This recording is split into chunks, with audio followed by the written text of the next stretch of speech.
Vamos a ver el Tratado de Libre Comercio y la rebelión de Chiapas.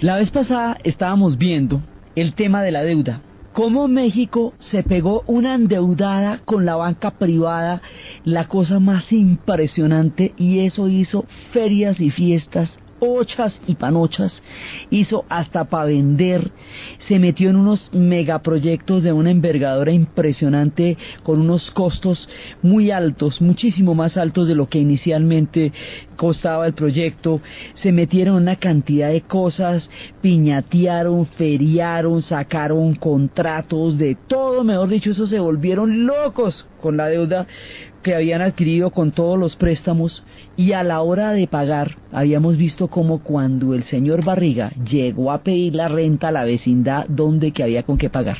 La gente se había feriado la plata, no la había puesto a producir, no tenía cómo pagar la deuda. México fue el primer país en plantear la moratoria del pago de la deuda externa. Luego seguirían Argentina y Brasil por motivos muy parecidos. Habíamos visto que Argentina y Brasil también se feriaron la plata. En Argentina y Brasil había una dictadura en cada uno de esos países en el momento de la adquisición de la deuda, y en México había un partido único que habíamos visto que para efectos prácticos era lo mismo, porque no tenía mecanismos de control ni mecanismos de intermediación, y nadie que estuviera vigilando en qué se iban a ir esos recursos. Como era un préstamo indiscriminado, no era un préstamo de destinación específica, o sea, para alguna cosa en particular, sino para lo que a bien tenga, pues a bien tuvieron. Y entonces esto fue el desbarajuste. Y a la hora de pagar, aquí se armó un lío muy grande.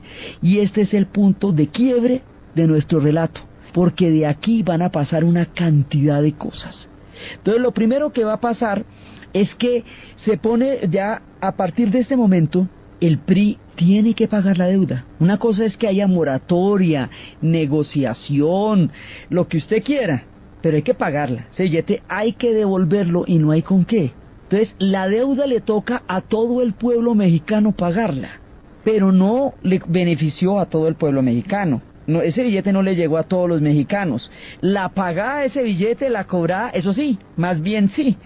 Entonces aquí la gente empieza a sentir que algo salió terriblemente mal, y que no fue un asunto de así como de los dioses, no del efecto invernadero, no, esto fue un mal manejo de las cosas. O sea, esto tiene claras responsabilidades políticas e históricas de parte del PRI, porque el PRI tenía todo el billete para él solo y lo repartió como lo repartió, y después no daba con qué. Entonces ahí hay una responsabilidad muy grande. Entonces aquí pasan, todo lo demás va a deducirse de esto que es la moratoria de la deuda.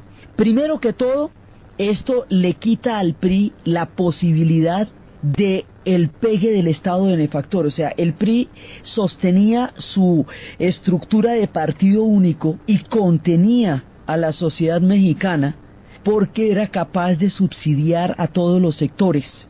Y mal que bien, ahí cabían. No era que tuviera un ponque tan grande como los Estados Unidos que le cupiera a todo el mundo, pero tenía un ponque relativamente grande, y bueno, ahí más o menos estaba todo el mundo. Pero ahora ya no. Al dejar de subsidiar sectores enteros, esos sectores quedan en el aire. El tejido social, que estaba dado alrededor de esta especie de colchones económicos, como lo llaman los propios analistas mexicanos, queda sin esa protección, se pauperiza, se empobrece, y el PRI pierde lo que le permitía mantenerse en el poder, que era ese sistema de subsidios, la lechona, ¿me entiende? O sea, con la moratoria de la deuda y con ese pago de una deuda tan grande, se le acaba la lechona. Y al no tener la lechona, no tiene con qué repartir la marrana, y al no tener marrana que repartir, en ese momento ya empieza a verse en problemas, porque todo el programa político del PRI consistía en la repartición de una gran cantidad de subsidios que derivaban ellos de su esquema de la utilización del petróleo para los recursos internos y la financiación para el modelo que habían hecho desde la revolución. Aquí ese modelo se acaba, y ese modelo se acaba porque hubo un mal manejo de los dineros de la deuda, se acaba porque hubo una situación de responsabilidad histórica ahí. Eso, como hemos dicho, no es que venga del aire ni nada, eso ahí pasaron cosas complicadas. Al acabarse ese modelo, hay que pensar a ver qué vamos a hacer. Entonces, fuera de todo, digamos, esto en sí ya debilita el escenario en el cual el PRI puede mantenerse en el poder. Por eso de ahí en adelante los días estarán contados, aunque aún se demore, esto ya va a llevar eventualmente al fin del PRI, por un lado. Por el otro lado, si esto solito no fuera posible, el PRI va a caer eventualmente, porque ya no tiene cómo sostenerse en el poder. Antes, el PRI siempre fue autoritario, pero no se le notaba tanto, porque había mucha gente que se beneficiaba de todo el estado benefactor del PRI. Antes, el PRI era corrupto, pero no se le notaba tanto, porque de todas maneras, lo que tenía para la sociedad mexicana sí se lo daba. Se le empieza a notar lo autoritario y lo corrupto cuando ya no hay que repartir. Entonces, a partir de Tlatelolco, a partir de la matanza de los estudiantes en México en 1968, quedó claro qué tan autoritario es el PRI, qué tan represivo podía llegar a ser en un momento dado, y se produjo esa ruptura en la conciencia colectiva que estuvimos viendo en los programas anteriores, y eso no se remendó, eso no se arregló, eso quedó de ese tamaño, y ellos lo recuerdan todo el tiempo. Pero ahora, ¿qué pasa esto? Entonces, por un lado, tenemos el problema de la deuda, y por el otro lado, va a haber una situación que pone de manifiesto que hay una corrupción muy grande, y es que en México hubo un terremoto en 1985 aterrador, una evidencia catastrófica en el sentido literal de la palabra, del mal manejo de los recursos. México queda sobre una laguna, como lo decía la canción de Guadalajara en un llano, México en una laguna. Es una zona altamente telúrica y queda al lado de un volcán. Una ciudad, una megalópolis como esta, que queda en una situación sísmica tan delicada, debe tener unas condiciones de construcción muy, muy seguras, porque tienen el peligro a toda hora. Resulta que en el terremoto se cayó una cantidad de edificaciones y de planes de vivienda que el PRI había hecho, incluido el complejo habitacional de Tlatelolco. ¿Se acuerda que habíamos dicho que Tlatelolco era la plaza de las tres culturas? Bueno, pues quedaron dos, porque las ruinas mexicanas quedaron como si tal, las ruinas indígenas. Como los españoles habían hecho edificaciones que le dieran la talla al mundo indígena que había debajo, pues la catedral, lo mismo, no tuvo ni grieta la catedral, pero todo el complejo habitacional de Tlatelolco sí se vino abajo, y con ello una cantidad de construcciones que había hecho el PRI. ¿Se acuerda que eran las tres culturas, la indígena, la española y la del PRI? Bueno, pues quedó con dos, porque lo demás fue. ¿Y por qué se cayó eso? ¿Por qué se cayó tanta ciudad? Porque habían hecho edificaciones con materiales de segunda, habían hecho construcciones que no tenían la calidad y los requerimientos técnicos que se exigen para una ciudad que tiene un riesgo telúrico tan alto como el DF. ¿Por qué? Porque esa plata se la comieron. ¿Se acuerda que habíamos visto que los megaproyectos costaron 3 y 4 veces más de lo que originalmente costaban? Bueno, pues por eso. Entonces, ¿cuánto sobrecosto hay por las edificaciones que ellos hicieron? Y cuando a la hora del TC viene todo abajo. Entonces, el terremoto puso, por eso decíamos que era literalmente una catastrófica evidencia de cómo ahí no había lo que se había prometido. Entonces, viene por un lado la moratoria, viene la evidencia del terremoto que va a ser una mirada clarísima de que ahí no hubo lo que se comprometió en recursos. Una serie de escándalos financieros de los gobernantes va a ser terrible, digamos, escándalos ya de marca mayor. La corrupción se opone de manifiesto cuando todo lo demás empieza a resquebrajarse. Entonces queda la corrupción nítida. Antes estaba, pero todo lo demás funcionaba. Entonces pues se podía tolerar, pero ya no. Entonces empieza a resquebrajar todo el esquema del modelo mexicano a partir de esta coyuntura de la deuda. Se empiezan a establecer responsabilidades históricas de lo que va a pasar, porque el pueblo mexicano tiene que pagar esa deuda de su bolsillo. No solamente porque tenga que sacar el dinero para pagarla, sino porque va a dejar de recibir una cantidad de subsidios y una cantidad de, digamos, de beneficios sociales que antes tenía por cuenta de la deuda. Entonces ahí es cuando se pelan los cables, por decirlo de esa manera. Todo el tejido social se resquebraja y todo el bonito proyecto de la revolución empieza a desbaratarse. Se empieza a desbaratar porque no hay cómo sostenerlo. Se están acabando los estados benefactores en el mundo, y el Estado mexicano se acaba por un mal manejo, no por un problema del orden natural ni de las leyes históricas, ni no. Esto es que aquí las cosas no se hicieron como tocaba. Y eso los mexicanos lo tienen clarísimo. Y las nuevas generaciones, literalmente, como lo han hecho a lo largo de toda esta historia, se la cantan, le cantan las verdades. Molotov le dice que eso pasó.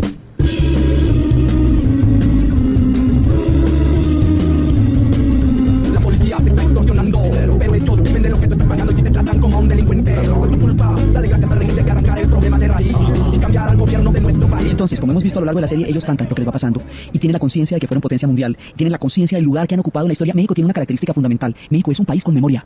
En México la gente recuerda qué es lo que ha pasado y cómo es la vuelta, y la tienen clarísima. Y así como no olvidan lo del 68, no se les pasa por alto la responsabilidad de lo que pasó con la deuda, y por eso lo cantan. Entonces ellos recuerdan que son potencia mundial. Ellos hablan del empobrecimiento, la pauperización de una cantidad de sectores que quedan a la deriva porque los recursos que se invertían en la sociedad se fueron en la deuda. Entonces ellos están cantando eso. ¿Y cuál es la corrupción? Pues la corrupción son los estamentos oficiales. Es lo que ellos ven en la policía, es lo que ellos ven en el gobierno, es lo que ellos ven en la manera como esa plata llegó a manos de unos pocos y se quedó por fuera de la cobertura de la sociedad. Entonces por eso ellos cantan la manera como lo perciben. Bueno, pero ya sobre los hechos, ¿qué vamos a hacer? ¿Qué vamos a hacer si ya no tenemos el billete para poder financiar el modelo del PRI? ¿Qué vamos a hacer si ya no podemos tener toda la cantidad de subsidios y colchones y pegue, si el proyecto de la revolución ya no es sostenible? Aquí hay un punto gravísimo, porque entonces nos toca dejar a un lado ese proyecto tan amado, tan querido, que es el proyecto surgido de la Revolución Mexicana, y que fue el que les dio a ellos casi un siglo de permanencia en el poder. ¿Cómo vamos? Duraría más en el poder de lo que duró la Revolución de Octubre, prácticamente. Entonces, ¿ahora qué hacemos? Bueno, ya toca mirar a ver qué solución. Entonces, pues toca mirar hacia Estados Unidos y mirar a ver cómo se meten en lo que va a ser la economía de Estados Unidos. O sea, ellos hasta ahora habían tenido un modelo de sustitución de importaciones, un modelo de desarrollo autónomo, lo que les había permitido toda esa independencia frente a tantas cosas. Ellos, digamos, se bastaban. Hasta ahorita, hasta este momento del relato, la historia mexicana era de México. Y las cosas que pasaban en el mundo tenían una influencia sobre ellos. Pero las decisiones y el timón lo tenían ellos. Y ellos eran los que definían para dónde iban y para dónde no iban. Aquí pierden el timón. Eso es lo que pasa con la crisis de la deuda. Entonces ahora ya toca meterse con los vecinos y ver a ver qué se puede hacer ahí. Y al meterse con los vecinos, usted se da una cantidad de autonomía porque ya las decisiones tienen que tomar en otro lado. Entonces ahí es cuando se plantean hacer un esquema de integración con Estados Unidos y Canadá, que lo vamos a llamar NAFTA o TLC, Tratado de Libre Comercio. Entonces el Tratado de Libre Comercio consiste en hacer una integración económica con ellos, ¿sí? Y la idea que tenían del TLC era que las fábricas que funcionaban en Estados Unidos las quitaran de allá y las pusieran en México. ¿Para qué? Porque es que el sueldo del trabajador mexicano es muchísimo menor que el sueldo del trabajador en Estados Unidos. ¿Por qué? Porque en Estados Unidos se inventaron los sindicatos, se inventaron los derechos de los trabajadores. Ellos pelearon por eso mucho tiempo. Ya veremos en su momento cuánto costó y cuánto hay detrás de la historia de los derechos de los trabajadores en Estados Unidos. El asunto es que los tienen. Entonces, al usted trasladar la fábrica, pues tenía que pagar una mano de obra muchísimo más barata y eso hacía que pudiera tener más rentabilidad. Eso significa que para los trabajadores de los Estados Unidos, el trasladarle las fábricas al sur de la frontera, a ellos eso los revienta. Y eso genera xenofobia también, porque los perjudica enormemente porque las fábricas dejan de estar allá. Entonces las vamos a pasar de la frontera, lo cual es una ventaja histórica en ese momento muy grande, porque geográfica, porque simplemente es pasar los camiones y ya, y pasar las fábricas para este lado. Las fábricas al sur de la frontera llaman maquila, y la maquila es una fábrica en unas condiciones de trabajo muy tenaces. Pero la idea es que eso absorbiera una gran cantidad de empleo. La idea era que el flujo migratorio de la frontera se pudiera contrarrestar con una generación masiva de empleo en México. O sea, el problema que no podemos resolver a partir de los subsidios y de todo el reparto que el PRI hacía de la sociedad, lo vamos a resolver a través de las maquilas. Es un problema de generación de empleo. Y hasta ahí la cosa es, digamos, complicada porque la vida en una maquila es miserable, es degradada. Pero hasta ahí existía una posibilidad. Entonces, el esquema del Tratado de Libre Comercio, como estaba concebido, tenía sectores a los que podía beneficiar muchísimo, sectores a los que lanzaba, proyectaba, porque les abría una ruta de comercio muchísimo más grande que es el mercado norteamericano y el mercado canadiense. Pero hay sectores que no van a competir, no pueden competir con el Tratado de Libre Comercio. ¿Por qué no pueden competir? Porque un bulto de maíz, con el sistema de subsidios que tienen los trabajadores en Estados Unidos los granjeros, lo que llamamos el farmer, tienen unos subsidios enormes, porque hacen al mito fundacional de los Estados Unidos, que era la frontera abierta, y porque alimentan a todo el mundo, no solamente a los Estados Unidos, sino que alimentan a un montón de gente. Entonces ellos tienen subsidios muy grandes, grandes protecciones económicas, y con esos subsidios, un bulto de maíz cultivado en los Estados Unidos, traído con flete, por transporte, empacado, valía la mitad en las condiciones del Tratado de Libre Comercio de lo que puede valer un bulto de maíz cultivado y hecho en México. Entonces así los campesinos mexicanos no van a poder competir. Entonces estas condiciones del tratado nos van a poner sectores que quedan por fuera de estas posibilidades. Esos sectores son, por un lado, los campesinos, que no pueden competir con los subsidios que tienen arriba de la frontera. Por otro lado, el mundo indígena, que queda completamente fuera de toda posibilidad de competencia con el Tratado de Libre Comercio, y por el otro lado lo que llaman el México roto, que es la gente de los semáforos, porque eso sí que menos, mejor dicho, ahí sí como, y además sin cosas que arreglar ni nada de eso queda todo el sector de la economía informal, o sea, lo que era Cantinflas, el Chavo del 8, la Bruja del 71, todo ese combo, ¿sí? Queda sin poder competir. La vecindad del Chavo, ¿de qué se sostiene? Que todos ellos viven del aire, ¿sí? Entonces ese México marca en serio con el Tratado de Libre Comercio. Esos tres sectores que llamamos, según los analistas que hicieron del suceso que vamos a contar a continuación, son tres sectores: el México profundo, que llaman el México indígena; el México maicero, que llaman el México campesino; y el México roto, que es el de los semáforos, que es el sector informal que no está integrado al sistema productivo. Esos no pueden competir. Son 35 millones sumaditos de los 90 millones de mexicanos que existían en esa época en ese país. Imagínense, 35 millones son 10 menos que nosotros, que no sirven, que no pueden competir, que no tienen viabilidad, entrando en vigencia el Tratado de Libre Comercio. Y esto funcionando con las maquilas. Pero mira, por eso, el 1 de enero de 1994, cuando entra en vigencia el Tratado de Libre Comercio, firmado entre los Estados Unidos, México y Canadá, cuando eso sucede, de la selva lacandona, de un lugar que nadie conocía hasta ese momento, viene una rebelión dirigida por un personaje que irrumpe en la historia del final del siglo XX, que se conocería como la Rebelión de Chiapas. Y este personaje se conocería como su comandante Marcos. El punto que dicen en Lacandona, en esa Navidad, es: nosotros, los chapanecas, nos declaramos incapaces de competir en el mundo del Tratado de Libre Comercio. No es viable nuestra economía en esas condiciones. Esto quiere decir que vamos a morir de hambre, vamos a morir de olvido, vamos a morir de enfermedades curables, vamos a morir en silencio. Si eso es así, si es lo que nos espera, si es el abandono y el olvido el que nos espera, hemos venido a morir aquí y ahora. Y empieza la rebelión. Y el mundo mira completamente asombrado un fenómeno totalmente nuevo, que es lo que empiezan a plantear en Chiapas. Viene un hombre con el rostro cubierto. Se dice subcomandante porque dice que el comandante es el pueblo y que él es, digamos, como un mediador en un proceso histórico que ellos van a generar a partir de ese momento. Y empiezan los puntos y todo lo que fue la rebelión. Dice que se cubre el rostro para hacerse más visible. Y a medida que este fenómeno vaya adquiriendo un carácter mundial y se vaya convirtiendo en un hecho mediático y el mundo entero ponga los ojos sobre esta rebelión proveniente de la selva lacandona, muchos cantos en muchos lugares se van a hacer a esta figura y a este pronunciamiento. Se dice por qué se cubría el rostro: para hacerse más visible. Buscamos el rostro para que nos nombran. Buscamos el mundo, buscamos el presente para tener y para vivir, morir. Y miren lo que son las cosas para que nos vean. Buscamos el rostro. Esta rebelión tiene un contenido muy simbólico. Esto de taparse el rostro para hacerse visibles, esto de mantener los silencios para elevar sus voces, todo es parte, digamos, de un simbolismo muy profundo. Entonces, ¿cuál es este fenómeno? ¿De qué se trata? Ellos van a esbozar 42 puntos. Los 42 puntos que esboza la rebelión de Chiapas tienen que ver con las vacunas contra el sarampión, con las raciones de frijol, tienen que ver con la manutención, con la supervivencia del pueblo indígena, del pueblo de Chiapas. Entonces, ¿por qué? ¿Por qué dicen que son zapatistas? Porque el proyecto de Emiliano Zapata era un proyecto agrarista. ¿Se acuerdan que durante la revolución Zapata estaba en el sur, Villa estaba en el norte? Zapata quería un proyecto agrarista. Entonces, aquí no es que les hayan quitado la tierra la tienen desde cuando Zapata les dio la tierra. pero la tierra ya no les permite vivir. Este es el tema. Ya no les permite vivir porque con estos esquemas que hemos visto de competencia, y unas teniendo subsidio y otros no, los granjeros americanos con los subsidios y los mexicanos sin subsidios por toda la coyuntura económica tan compleja, entonces en ese momento la tierra ya no les va a permitir comer. Entonces dicen, esto es así, no sirve, porque se acuerda con Rulfo que hemos visto que cuando la tierra no se puede poner a producir, entonces es como no tenerla. Cuando nos hablábamos de cómo nos han dado la tierra, que eran tierras improductivas, estas tierras producen, pero lo que producen ya no puede servir en el mercado. De eso se trata el tema. Entonces viene una pregunta que es la pregunta del millón, porque la formularon por primera vez en Chiapas y todavía no se le tiene respuesta. ¿Qué vamos a hacer con los sectores que no son viables dentro del nuevo orden económico, dentro del nuevo orden mundial y dentro del nuevo orden del Tratado de Libre Comercio? ¿Qué vamos a hacer con eso? ¿Les vamos a decir que mejor suerte en el siguiente orden mundial? Nadie sabe cuánto dura un orden mundial. Entonces, si dura 50 o 60 años, chao el amigo, ¿porque qué? Entonces, ¿qué vamos a hacer? Hay que tener una respuesta social a un sistema económico que beneficia a unos sectores y hunde a otros. ¿Qué vamos a hacer con eso? Esa es la pregunta del millón, pero no solamente la pregunta del millón, es la punta del iceberg. Porque esta pregunta que sale desde Chiapas, en ese 1 de enero de 1994, no tiene respuestas todavía. Ni en Tailandia, ni en ninguno de los lugares donde entraron los fenómenos de la globalización. Esto todavía tiene respuesta. Sencillamente no la hay. Un planteamiento social dentro de un esquema que solamente admite la competitividad en términos de eficiencia en el mundo del mercado. Ahí no, ese discurso ni siquiera se plantea ahí, ¿me entienden? Ahí no hay nada que decir. Entonces, la primera crítica a la globalización, la primera crítica al nuevo esquema económico viene de Chiapas. Ya después, otros ecos entrarán en Ginebra, otros entrarán en Praga, otros empezarán, digamos, más adelante los movimientos antiglobalización. Pero la primera vez que se pregunta, bueno, ¿y qué vamos a hacer con nosotros? Es aquí. Entonces, mire, esta es una rebelión ancestral de una región que tradicionalmente ha sido indómita, de una tierra de donde surgió Zapata, porque esta es la tierra de Emiliano Zapata, por eso esta gente se llama zapatista, porque sigue siendo un proyecto agrícola. Esta gente ancestral de un pueblo muy antiguo, que ha conocido esplendores de civilizaciones, que conoció el Imperio Español, que conoció tantas cosas, este mundo indígena, este México profundo, esta voz de la tierra que viene de tan allá, es al mismo tiempo una rebelión posmoderna, porque la pregunta que se la hacen a nivel de qué va a ser en las nuevas economías y en los nuevos órdenes mundiales que hasta ahora se estaban empezando a esbozar. Por eso la rebelión viene el día que se pone en vigencia el tratado. Pero además es un hecho mediático. Es un hecho mediático porque su comandante Marcos, cuando estalla la rebelión, no le permite la entrada a Televisa, porque Televisa, dentro de un esquema de partido único como en ese momento era el PRI, se había convertido en un órgano de difusión del partido que no se diferenciaba del gobierno mismo. Entonces la presencia de los periodistas de la cadena era como si el gobierno estuviera transmitiendo la rebelión que se estaba haciendo contra ellos. Convocó a la prensa de todo el mundo. Al convocar la prensa de todo el mundo, va a convertir esto en un hecho mediático a nivel mundial. Entonces toda la gente va a ir allá a ver qué es esto que está pasando. Y es un hombre ancestral, poético, simbólico, que conoce profundamente el pasado, pero entiende las amenazas del futuro y se expresa en un lenguaje posmoderno que es el lenguaje mediático. Entonces si ve digamos, el carácter tan híbrido que tiene esta rebelión, es ancestral, es profunda, es antigua, hace preguntas del presente y se expresa a través del futuro, que es la economía y los medios. Entonces el carecalcetín, como le dirían ellos, porque siempre los mexicanos, porque siempre tiene el rostro tapado, va a contar unas historias que nadie se imagina y nos va a hablar de un México olvidado. Entonces, ¿qué es lo que está en juego aquí? Y eso que en ese momento todavía se aplazaba su cumplimiento entra en vigencia el año entrante, y ahí sí, mejor dicho, quién sabe cómo iba a ser, es el maíz. El tema es el maíz. Imagínense que una de las cosas más importantes que la cultura mexicana le ha ofrecido al mundo es su gastronomía, no solamente su música, no solamente nos ha influenciado su cine, sus cómics, sus telenovelas, sus superhéroes, no es solo el Chapulín o Cantinflas o el Santo, ni Verónica Castro, ni los ricos que también lloran, ni María Félix, no es solamente eso. Es algo más duradero y fundamental aún, porque está presente la tortilla. Es la tortilla con todo lo demás. México le aporta al mundo el aguacate, el tomate, la tortilla de maíz a la que se le echa todo. Entonces, según cómo se le echa, eso se llama taco, se llama enchilada, se llama burrito, se llama como usted quiera, pero es lo mismo, es la gastronomía mexicana, rica con sus enchiladas, con los picantes, que también ellos van a introducir un mundo de los picantes, con los jalapeños, con los chipotles, con todo esto. México tiene una presencia mundial a través de su gastronomía. Su gastronomía se basa en el maíz, y es uno de los aportes más importantes que esta gente tiene a nivel de la cultura mundial. Y eso se basa en el maíz, tanto que el índice de inflación en México se mide por el precio de la tortilla. Estamos hablando de una cosa muy seria que es el maíz. No solamente para el alimento, sino para la divinidad. Estamos hablando también de la suerte del dios maíz.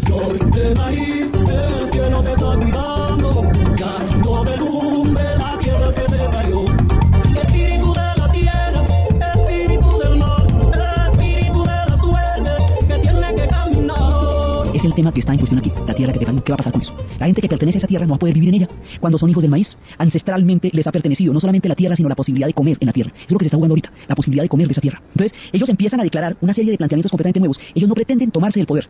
Esto es fundamental, porque dicen que es un ejército cuya mayor aspiración es desaparecer. Ellos, o sea, como la técnica de la cera perdida, que cuando se hace una escultura se moldea en cera y eso se calienta, la cera se derrite y la forma queda. Entonces, ellos lo que quieren es posibilitar la democratización de México. En ese momento, el esquema de partido único del PRI ya no es sostenible. Todos los mecanismos para mantenerse en el poder se hacen evidentes. Ellos quieren democratizar la sociedad mexicana, abrirla a la posibilidad de que haya partidos políticos, diferentes grupos, diferentes voces, diferentes opiniones, porque todas estas cosas están vetadas en los esquemas de partido único. Entonces quieren convertirse, por un lado, en unos agentes democratizadores, no para tomar ellos el poder, en eso son muy claros. Ellos no quieren cambiar un poder por otro, ni quieren tomárselo. Quieren es hacer un proceso que lleve a la sociedad mexicana hacia una conciencia política de democratización. Eso es lo que quieren por un lado. Por otro lado, dicen que ellos quieren un México en el que quepamos todos. En este México tenemos que caber todos. O sea, no es solamente, en eso, digamos, hay quienes opinan que la rebelión de Marcos, que la rebelión indígena zapatista, retoma otra vez el problema indígena en lugar del problema mexicano. Hay quienes dicen que esto, digamos, puede partir eventualmente a una sociedad que ya está integrada. Hay quienes opinan así. Otros dicen que, por el contrario, la tesis de Marcos de que es un México en el que quiere que quepan todos, claramente indica que está hablando no solamente por el mundo indígena, sino por el mundo campesino y por el mundo roto, que no caben dentro del nuevo esquema mexicano. O sea, hemos pasado de un Estado benefactor, donde todos los diferentes estamentos de la sociedad estaban representados y contenidos, a un Estado que ya no puede mantener una sociedad en esas condiciones. Entonces, unos sectores se van a beneficiar y van a continuar en un despegue económico y otros no. Es ahí, con los otros no, donde entra la función histórica de la figura de su comandante Marcos. Entonces, primero viene el TLC y luego viene la globalización. O sea, la globalización es cuando este tipo de tratados empiezan a convertirse en órdenes económicos en muchas otras sociedades. Y cuando empiezan a convertirse en órdenes económicos en muchas otras sociedades, va a pasar una cosa que va a agravar todavía mucho más el problema en el que estamos. Esto de la maquila era complicado. Era difícil, son unas condiciones de trabajo degradantes, unas condiciones de trabajo complicadas, en el caso de que funcionara. Pero imagínense que ese mismo esquema de la maquila, que era hacer las fábricas en los lugares donde la mano de obra fuera barata, se va a reproducir en el Asia, cuando despiertan los dragones. Cuando los dragones del Asia despiertan, empiezan a fabricar las copias de las copias, como dicen ellos, original copy, las copias de las copias de las copias, y empiezan a manufacturar los productos a unos costos baratísimos, porque es que no, es sin derechos. Después la gente allá metida entre un galpón, pues día y noche, sin ningún tipo de seguridad social, nada, ¿sí? Con unos costos baratísimos, la China empieza a despertar, y esta competencia acaba con las maquilas mexicanas. A ver, haga la prueba. Miren entre los objetos que lo rodean, qué dice Made in México, y qué dice Made in Taiwán, qué dice Made in China, qué dice Made in Tailandia. Esto quiere decir que no ganaron las maquilas mexicanas, sino las chinas, las taiwanesas, las de Hong Kong, y eso reventó el esquema. Entonces, así nomás, tenía muchos problemas. Pero si no nos funciona, ahí sí, ¿cómo le vamos a hacer? Es mucho más tenaz.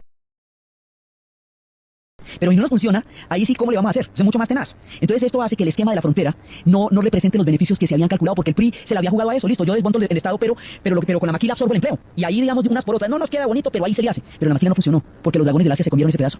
Entonces en ese momento quedan con una mano adelante y la otra atrás. Entonces con una mano adelante y la otra atrás, ¿para dónde van? Pues para Estados Unidos, porque es que ahí es donde están los dólares, para la frontera. Entonces la frontera se desborda, porque si usted no consigue empleo en México, entonces usted consigue empleo en Estados Unidos y manda remesas. Entonces la maquila lentamente es sustituida por la remesa. Usted trabaja y desde allá manda plata a su casa.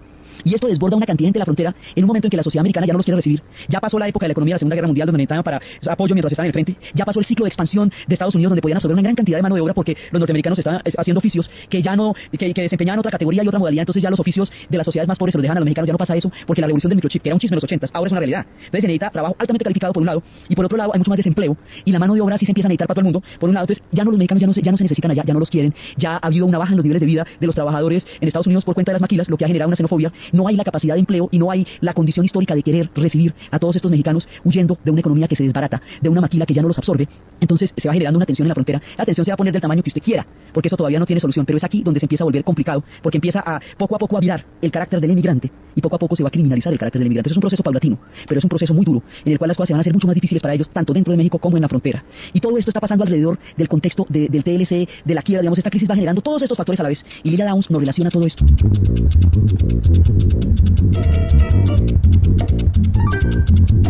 Hombres barbados vinieron por barco, todos dijeron que Dios ha llegado, ahora pa'l norte van los mojados. Y esto se va complicando porque se nos salió de las manos el modelo. La sociedad cogió una cantidad de virajes que no sabemos controlar, porque la historia también tiene esos cambios de ese tamaño. Entonces está ya esta rebelión en el marco del TLC, y empieza toda la mirada sobre lo que está pasando. Ahora, esta rebelión, como es un hecho mediático, se va a conocer a través de todos los medios. Marcos va a dar una cantidad de entrevistas, va a tener unos ecos y una repercusión mundial enorme, porque va a trascender. ¿Y por qué trasciende? Porque tiene preguntas que todas las demás sociedades también se están haciendo, y porque es muy temprano el momento en que empiezan a preguntar esto. O sea, apenas están empezando a entrar en vigencia los tratados, cuando ya hay una pregunta, bueno, pero a mí no me han dicho qué va a pasar con esto. Es un movimiento además que tiene muchísima presencia de mujeres. En los 42 puntos hay una preparación hecha a través de las mujeres sobre las necesidades de las mujeres y los niños en el mundo indígena, y ese contenido de respaldo de las mujeres también se oye y se identifica en otras sociedades. Entonces aquí viene todo el mundo, tanto que Saramago nos cuenta una pequeña historia. Por aquí pasó todo el jet set, porque la rebelión va a traer, y después se van a hacer mesas de trabajo, encuentros, y la rebelión va a traer gente de todas partes de la tierra, porque está hablando un lenguaje nuevo, de lo más ancestral y antiguo del México profundo. Sale un lenguaje nuevo que está planteando preguntas actuales, y lo que lo está haciendo a través de los medios. Por eso personajes de la talla de José Saramago irán allá y nos contarán lo que él llama una pequeña historia. Un día, uno de los maestros que están con los niños en Chiapas les habló mucho de Lorca, y ha leído poemas de Lorca. Y a ellos les encanta, ellos adoran la poesía y las historias, y ellos mismos se inventan historias sobre historias. Y al cabo de eso, la maestra, que era una maestra, le preguntó: ¿y entonces qué es lo que quién es para vosotros Lorca, García Lorca? Y hay un niño que se levanta con la mano: ¿tú sabes quién es Lorca después de haber escuchado sus poesías y todo? Sí, yo sé que no. Entonces dime quién es Lorca. Lorca es un poeta que murió haciendo tierra y libertad. Jamás Lorca había imaginado que después de parecer que lo tenía todo, el genio, la inspiración, todavía le quedaba algo para ser un poeta completo. Es decir, que podía que en la boca de un niño de Chiapas él fuera levantado a ese otro nivel en que diría tierra y libertad. Con estas palabras de Saramago medimos un poco el alcance de lo que estas preguntas empezaron a tener y todavía tienen en el mundo contemporáneo, donde la economía está dando cambios tan grandes, transformaciones tan profundas. Entonces, aquí empieza otro México distinto. Ese México está lleno de interrogantes, tiene una cantidad de proyecciones y todavía no sabemos hacia dónde va, entre otras cosas porque ellos tampoco. Entonces, de ese México que surge a partir de acá, que tiene tantas preguntas, que se está volviendo a ensamblar y a desensamblar a la vez, es de lo que vamos a hablar en el siguiente programa, último de la serie. Entonces, desde los espacios de la época de la deuda, de la entrada en vigencia del Tratado de Libre Comercio, de los dramas de la frontera, de la selva lacandona, de la rebelión de Chiapas, del fin de un querido sueño, del fin de un proyecto histórico, del comienzo de la incertidumbre y de las épocas volátiles del actual presente, en la narración de Ana Uribe, en la producción Ernesto Díaz, y para ustedes feliz fin de semana.